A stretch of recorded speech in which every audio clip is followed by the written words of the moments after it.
Monsieur Goupil nous a rejoint. Bonjour Monsieur Goupil. Bonjour. Donc vous êtes responsable du bureau d'études chez Normacadre et donc j'ai le plaisir de vous annoncer que vous avez gagné le Techlabim Award 2020 dans la catégorie projet sportif avec la rénovation du complexe nautique de la Source. Donc félicitations à vous et puis surtout à toute l'équipe Normacadre.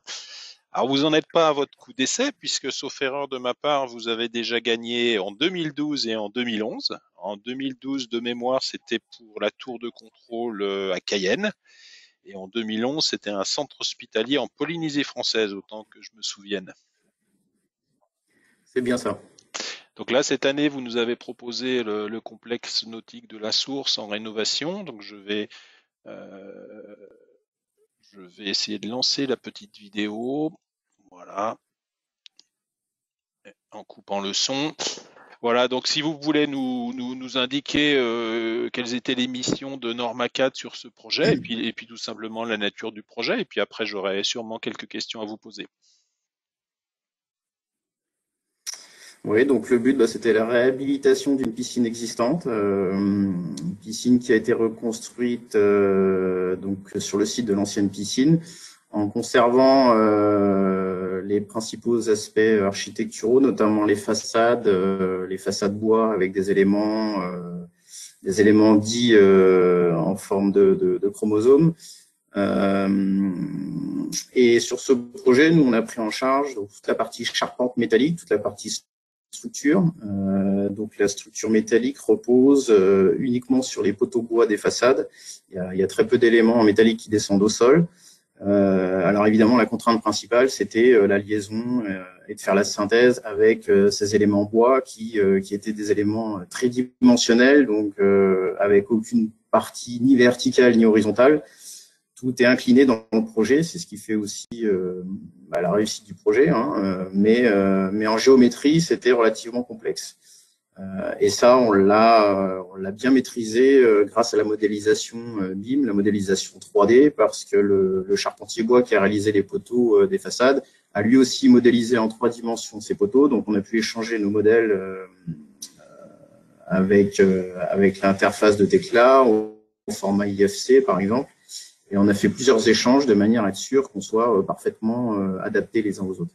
Donc là sur le Donc modèle Tekla de ce côté-là a été sur le modèle que l'on voit là, oui, vous avez remodélisé le bois ou c'est l'import du modèle du charpentier bois que l'on voit à l'écran? c'est l'import du modèle du charpentier bois.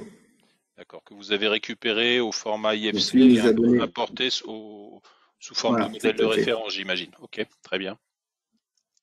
exactement, en format IFC.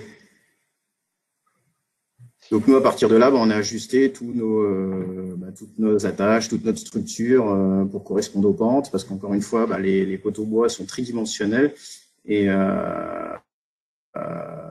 et il fallait pouvoir s'adapter, réaliser des fixations, des connexions aussi adaptées au bois. Donc on voit sur ces vues là. Donc tout ça, on l'a plutôt bien géré et grâce à la modélisation 3D, parce que sinon, sans un modèle 3D, sans une synthèse 3D, je pense que ça aurait été beaucoup plus compliqué. D'accord. Donc là, vous étiez en charge de la conception, le traçage, la fabrication et le montage de tout ce que l'on voit, c'est-à-dire charpente métallique en toiture, principalement. Ouais. Voilà, tout à fait. On a tout pris en charge, donc la charpente de A à Z, donc conception, calcul, justification de toutes les sections et des connexions, ainsi que le dessin, évidemment, toute la mise en plan pour faire les mises au point avec les différents intervenants. Il y avait aussi évidemment des mises au point à réaliser avec le couvreur, hein, parce que il y a une couverture multicouche, il y a des châssis vitrés dans les sheds, donc toutes ces mises au point là.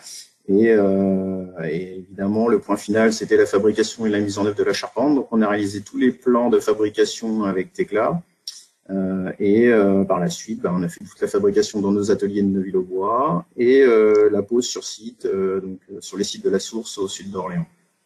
Est-ce qu'il y avait une maîtrise d'œuvre en charge d'une gestion BIM ou d'une synthèse BIM sur ce projet ou c'est vous qui finalement avez fait la synthèse? La maîtrise d'œuvre, c'était la société BFC qui a pris en charge le projet en totalité, donc en entreprise générale. Il y a un test BIM sur ce projet. C'est nous qui avons pris l'initiative de faire cette synthèse BIM avec le charpentier bois parce que ça nous semblait opportun, voire même indispensable. D'accord. Alors les critères qui ont vraiment fait la différence, même si le concours était serré dans cette catégorie, en fait, il y a plusieurs critères. L'esthétique, hein, vous l'avez mentionné tout à l'heure, l'esthétique a eu son importance parce que vraiment le projet est joli et je trouve assez aérien. Le caractère multimatériaux également, le mélange bois-métal a vraiment fortement impacté le jury. Bien sûr, la finesse de l'exécution et la finesse de la modélisation, on voit que vraiment c'est une modélisation faite pour construire et pour fabriquer. Donc ça c'est un des critères qui est pris en compte par le jury dans le cadre du concours. Et puis en matière de collaboration, le fait d'échanger de l'IFC et de faire une synthèse entre charpentier bois, charpentier métal aussi, ça c'est un critère qui a vraiment impacté et marqué le jury.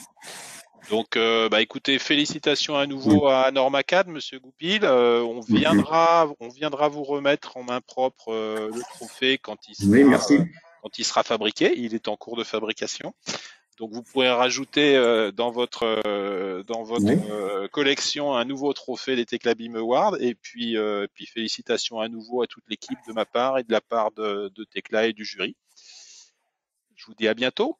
Eh bien, merci beaucoup et merci, à bientôt.